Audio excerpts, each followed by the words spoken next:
wabarakatuh. Memang Waalaikumsalam. benar kata Pak Moderator, di Kalteng banyak PLT. Tapi saya penitipnya di Kelautan Perikanan, Pak. Ya.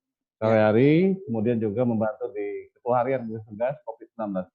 Yang saya hormati Bapak Kapolda, Bapak Danten yang mewakili, kemudian jajaran Deputi Lingkup BRG, kemudian para narasumber, kemudian kepada Tadi Kadis ada di Lingkungan sana Hidup, pilihan latar belakang itu ada tadi. Bapak Peda, dan pemerintah daerah Kabupaten Kota, baik Kapuas, Pulpis, Barito Selatan, Kotim, Suruyan, Katingan, Kobar, Palangkaraya yang sempat hadir di acara sosialisasi ini. Juga yang kami hormati perwakilan asosiasi perusahaan termasuk mitra restorasi gambut. Baik, kami mulai dengan menyampaikan kajian singkat terkait risiko bencana di Kalimantan Tengah tahun 2016 sampai dengan tahun 2020. Lanjut. Karena waktu terbatas, kami ambil poin-poin aja, Pak. Betul, Pak. Nah, kalau kita lihat di Kalteng seperti apa sebenarnya resiko bencana, kita lihat bahwa tingkat bahayanya itu tinggi, kemudian tingkat kerentanannya juga tinggi, dan Kalteng memiliki tingkat kapasitas rendah, sehingga tingkat resiko bencana itu termasuk tinggi gitu. Itu hasil kajian 2016-2020. Kemudian bagaimana indeks kerentanan bencana karhutla di Kalteng, ini sudah kita petakan bahwa untuk kerugian itu ada di kelas sedang, kemudian untuk kerusakan lingkungan itu ada di kelas tinggi, kemudian kerentanan ada di kelas tinggi. Lanjut. Nah, kalau kita lihat di peta risiko bencana kebakaran hutan dan lahan, wilayah tengah sampai dengan selatan, gitu ya, risiko sedang sampai dengan tinggi. Ini yaitu ada 9 kabupaten, di mana wilayahnya berada di gambut, yaitu Barsel, Kapuas, Pulpis, Kota Palangkaraya, kemudian Katingan, Kotim, Suruyan, Kobar, Sukamara. Alhamdulillah, sepertinya hadir semua pemerintah daerahnya ketika membicarakan peran dari BRG. Lanjut. Nah, ini adalah desa rawan kebakaran wilayah ya, di Kalimantan Tengah. Ada 3 yang memang memiliki desa yang sangat besar untuk rawan karhutlanya, yaitu Kapuas itu sebanyak 143, kemudian Kota Orin Timur sebanyak 72, kemudian Pulang Pisau sebanyak 61 desa yang rawan karhutla. Dan mudah-mudahan ini nanti kita akan bersinergis ya, dari hasil diskusi ini paling tidak ada tindakan-tindakan pencegahan dan kesiapsiagaan sehingga kebakaran hutan terutama di wilayah gambut tahun ini bisa kita minimalisir gitu. Lanjut. Nah, kami akan mencoba mengevaluasi ya tahun 2019 itu bagaimana kebakaran hutan dan lahan terjadi di Provinsi Kalimantan Tengah. Kita lihat sampai dengan 31 Desember 2019 itu sebanyak 50.046 hotspot yang ada. Kemudian yang sudah ditangani Satgas ya, terkait dengan kebakaran itu seluas 13.285 hektar.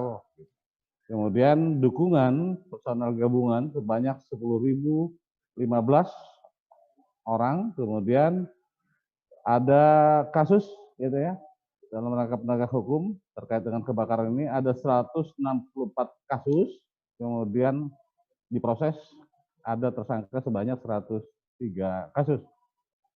Kemudian dukungan untuk Satgas Udara tahun 2019 lumayan banyak gitu ya, ada sampai 10 helikopter yang membantu pemadaman dari udara, kemudian juga dibantu dengan 1 pesawat ya, TMC, teknologi modifikasi cuaca. Nah, tahun ini untuk sementara hari ini insya Allah 1 unit helikopter dalam rangka kesiapsiagaan dini kebakaran hutan dan lahan jenis Kamop dengan bucket itu sekitar 5.000 liter. kemudian dengan duren 5 sampai 6 jam gitu. Kemudian terkait dengan dampak karhutla itu ada 90.504 kasus ya yang menderita ISPA, kemudian 29.392 kasus yang diare gitu. Lalu yang sudah disiagakan untuk membantu ya masyarakat yang terdampak dari kebakaran hutan ini ada ruang oksigen 199 lokasi, kemudian mobil oksigen ada 13 unit. Kemudian dampak dari kebakaran hutan juga di tahun 2019 ada 1.987 sekolah menjadi harus libur gitu. Lanjut. Nah, kami sampaikan juga bahwa kebakaran hutan yang berulang terjadi di Kalteng ini kita bagi menjadi 9.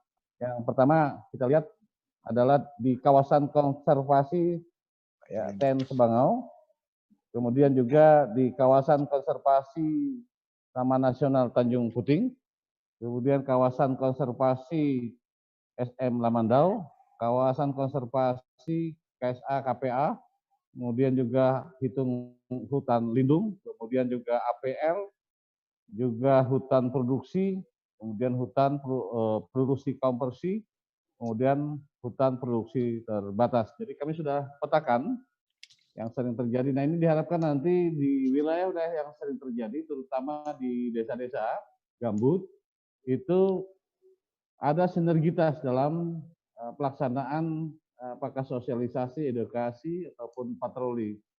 Pak Gubernur melalui surat memberikan arahan ke seluruh bupati wali kota dalam rangka pencegahan kebakaran lahan agar segera melakukan ya, pembangunan pos lapangan yang terintegrasi, baik TNI, Polri, kemudian ada KPH, alhamdulillah nanti juga ada MPA, BRG dan seterusnya di lokasi-lokasi yang sudah kita petakan, bahwa kebakaran sering berulang terjadi, juga di lokasi yang tadi sudah kami sampaikan yang rawan jadi kebakaran hutan dan lahan.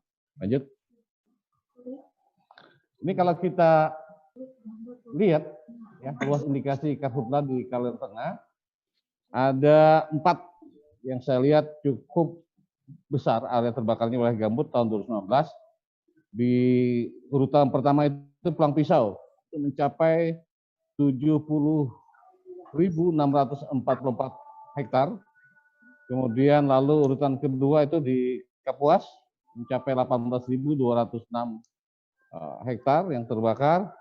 Kemudian di Barsel itu mencapai 15.260. Kemudian Palangkaraya mencapai 15.163. Jadi kalau kita lihat totalnya di 2019 hutan yang terbakar itu mencapai 175.915 hektar. Lanjut. Ini permasalahan yang sudah kita identifikasi, saya pikir sudah paham semua bahwa ada 5 paling tidak pemeriksaan karhutla 2019 bahwa belum terbentuknya Satgas Pencegahan. Nah tahun ini sudah banyak dari instansi pemerintah daerah juga sudah mulai membentuk Satgas-Satgas Pencegahan. Kemudian tahun 2019 juga masih terbatasnya sarana prasarana dalam penanganan karhutla, juga kurang pemahaman dan kesadaran masyarakat tentang dampak karhutla, kemudian juga sinergitas pemangku kepentingan dalam menangani karhutla juga belum optimal di tahun 2019, termasuk anggaran ya, yang memang belum fokus terkait dengan pencegahan dan kesiapsiagaan. Kami sudah beberapa kali berkoordinasi dengan daerah agar terkait dengan 5 persoalan ini sudah bisa kita tuntaskan, gitu. Terutama misalnya bagaimana pos lapangan pencegahan kesiapsiagaan ini segera dibentuk sampai dengan di desa-desa. Yang kedua juga sudah beberapa kali kita rapat agar daerah fokus ya terkait dengan pencegahan kesiapsiagaan karhutla itu dengan menggunakan dana DBD dan seterusnya. Lanjut. Ini pantauan kami ya, di tahun 2020 posisi 14 Juli, alhamdulillah hotspot hanya 773, tetapi juga tingkat kepercayaan masih rendah, di bawah 80. Kemudian juga telah terjadi 69 kali ya kebakaran dalam yang relatif kecil, dan luas terbakar baru mencapai 93,72 hektar. Lanjut. Ini adalah upaya-upaya yang dilakukan pemerintah provinsi dalam rangka pencegahan dan penanggulangan kebakaran dan lahan. Pertama, Pak Gubernur selaku kepala daerah mendorong percepatan ya, peraturan daerah.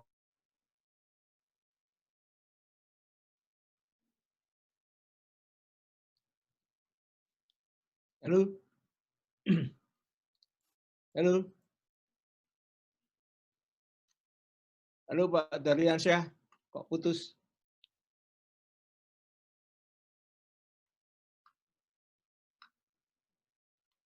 Halo.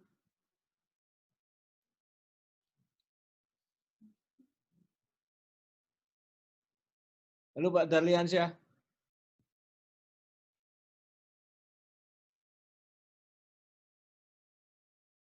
Halo Pak Darliansyah.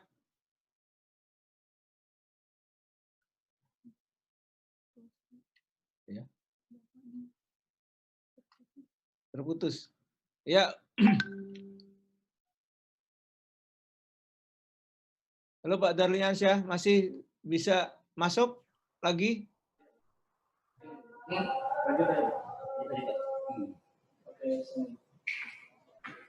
BPBD, halo? Ya, siap. Ya, tadi sempat terputus ya? Ya, lanjut. Sedikit lagi, Pak. Ya, silakan. Karena sempat terputus tadi, silakan. Baik.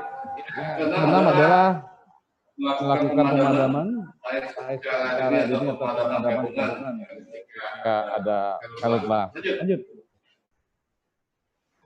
Nah, ini Ini adalah komitmen seluruh bupati, wali kota dalam rangka mewujudkan Kalteng bebas kabut asap 2020. Lanjut. Ini komitmen kita dengan pemerintah daerah kabupaten kota bahwa pemerintah Provinsi Kalimantan Tengah dan kabupaten kota telah menandatangani komitmen pada 4 November 2019. Kemudian juga pemerintah provinsi sudah menganggarkan 100 miliar ya sumber dari BDR pada dinas kehutanan, kemudian juga sudah menyiapkan dana BTT untuk karhutlah sebesar 20 miliar rupiah, kemudian juga untuk mendorong partisipasi dan peran aktif ya, asosiasi gabungan perusahaan pemerintah daerah juga dalam hal ini gubernur telah menandatangani MOU ya dengan GAPI dan APHI gitu pada tanggal 16 Januari 2020. Nah, harapan kita dengan sudah adanya kerjasama pemerintah daerah dengan gabungan pengusaha kelapa sawit Indonesia dan asosiasi pengusaha usaha Indonesia dengan anggota-anggotanya sudah mulai aktif melakukan upaya-upaya pencegahan, baik itu sosialisasi, baik itu edukasi, bahkan patroli di daerah yang sering terjadi kebakaran dan berpotensi kebakaran. Yang nomor 5, Gubernur Kalimantan Tengah juga telah mengukuhkan forum pengurangan risiko bencana. Jadi forum inilah nanti juga akan menggerakkan relawan-relawan dalam hal pencegahan dan kesiapsiagaan. Nomor 6, pemerintah Kalimantan Tengah juga bersama DPRD telah sepakat untuk mempercepat penyelesaian Raperda penanganan hutan dan lahan. Baik, lanjut. Ini adalah 4 poin komitmen bersama yang tadi juga saya sudah jelaskan dari awal. Yang pertama adalah memperkuat upaya-upaya pencegahan dan kesiapsiagaan menghadapi kebakaran hutan dan lahan yang dimulai bulan Januari 20. Kemudian antara lain adalah melakukan sosialisasi, penyadaran tahuan bahaya kebakaran hutan dan lahan, kemudian peningkatan kapasitas personil, peningkatan kapasitas peralatan, termasuk patroli, deteksi dini, dan pemadaman dini, dan upaya-upaya lain gitu. Dan yang kedua, memantapkan mekanisme penanganan darurat kebakaran dan lahan, sehingga penetapan status darurat, mulai dari siaga darurat, tanggap darurat, dan transisi darurat dapat dilakukan secara tepat melalui pembuatan pedoman penetapan status keadaan darurat bencana kebakaran dan lahan di wilayah kabupaten kota, kemudian juga pemantapan sistem komando penanganan darurat bencana, termasuk pemenuhan kebutuhan dasar masyarakat yang terancam dan terdampak dan upaya-upaya lain. Gitu. Kemudian kami sudah mengecek bahwa komitmen nomor 3 ini juga sudah dilakukan oleh kabupaten kota, yaitu mengalokasikan anggaran yang memadai untuk penanganan kebakaran dan lahan, baik itu melalui anggaran murni maupun anggaran darurat. Kemudian poin terakhir, pemantapan sinergitas pemangku kepentingan antara pemerintah, lembaga usaha, baik itu perkebunan, kehutanan, pertambangan, dan lembaga usaha lainnya, termasuk masyarakat, kelompok masyarakat, kemudian juga akademisi maupun peneliti dan media. Dan yang terakhir, bagaimana kami selaku pemerintah provinsi juga mendorong agar adanya optimalisasi kolaborasi pentahelik, gitu ya, baik dari akademik, kemudian media, kemudian bisnis, government, termasuk community. Dan saya yakin dan percaya apabila optimal kolaborasi pentahelik ini, upaya-upaya pencegahan dan kesiapsiagaan terhadap kebakaran hutan dan lahan ini bisa dituntaskan. Lanjut. Terakhir, ini adalah peace survender ya dalam pengendalian kebakaran dan lahan di tingkat desa. Kita berharap bahwa penjagaan karhutla itu melewati posko yang dibangun, ada melakukan tugas-tugas sosialisasi, patroli, termasuk dengan PLTB gitu. Dan pengalaman kami beberapa kali ke lapangan yang sangat efektif yang dilakukan oleh tim gabungan di pos-pos lapangan itu adalah melakukan patroli, sehingga intensitas patroli itu sangat diharapkan. Kemudian yang selanjutnya, dalam penanganan karhutla itu perlu memang ada upaya pemadaman dini, kemudian juga pemadaman mandiri yang dilakukan masyarakat, termasuk dengan pemadaman gabungan. Kemudian berharap bahwa apa yang dilakukan ya Destana MPA gitu, dan sejenis ya sebagai peace responder ini dapat meningkatkan ekonomi masyarakat gitu, yaitu dengan beberapa kegiatan-kegiatan yang telah dilakukan oleh pemangku kepentingan termasuk BRG. Kami kira demikian Pak Moderator yang dapat kami sampaikan. Mohon maaf kalau ada beberapa hal yang mungkin kurang pas kami sampaikan. Demikian, wabillahi taufiq wal hidayah. Wassalamualaikum warahmatullahi wabarakatuh. Waalaikumsalam warahmatullahi wabarakatuh. Terima kasih Pak Darliansyah. Walaupun tadi sempat terputus gangguan teknis, tapi akhirnya bisa diselesaikan informasinya. Dan terima kasih informasi mengenai persiapan